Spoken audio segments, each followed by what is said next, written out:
Đang nấu cái gì đấy? Nấu ấy, nó quay cái gì đấy nhá, để lạnh thế lên. Nhớ không quay không? Nhớ.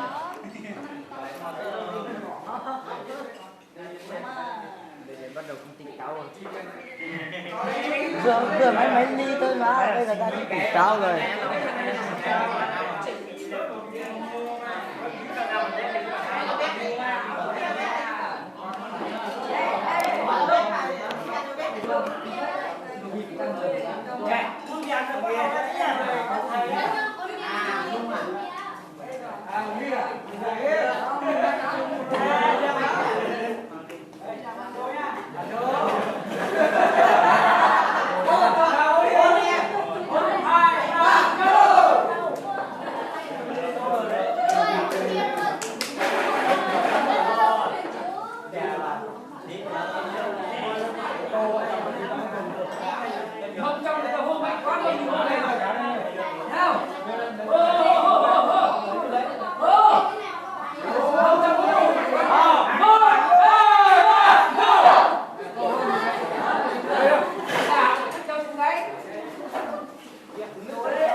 Mạnh mạnh đen.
Các bạn nam đi kìa đi uống nước ở đây này bỏ từ đầu đây qua trò này đây có hết nước rồi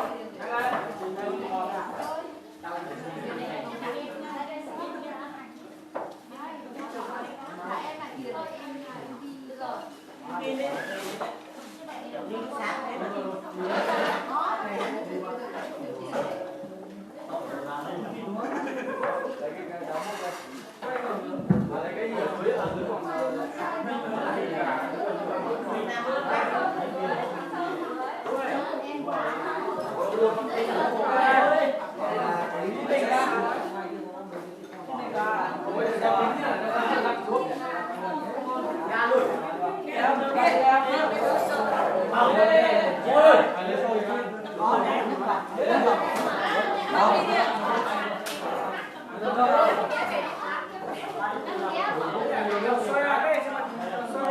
ở bên kia nữa cầm cái tô lên to lên uống nước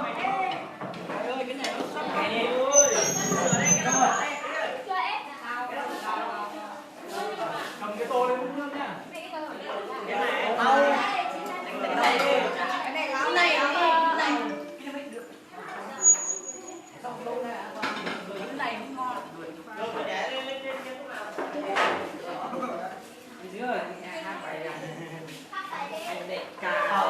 còn tới chuyện trong lò hát nhiều khỏe ai lo không dành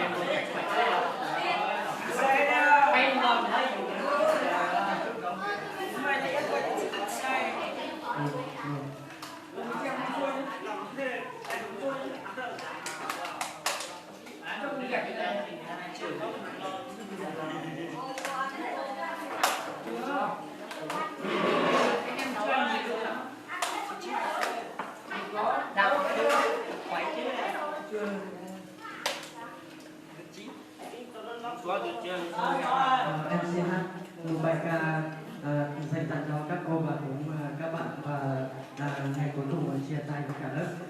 Các người sẽ là yêu một người cộng thương.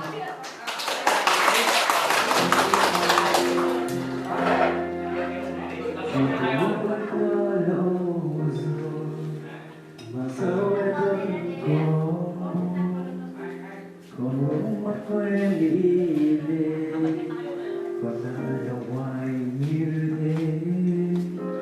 Ngày đó em chân buồn mà trên thế giới này buồn, hẹn đang mất tròn cung dù chắc chắn là gì tất nhiều ngày trong óc bên mà mình thương cùng đi với quãng đường người không biết anh thương đồng vơn của bao lời anh yêu dấu vết thương em vì thật sâu em vẫn tin không sâu bây giờ anh mà thương để anh yêu anh có yêu thương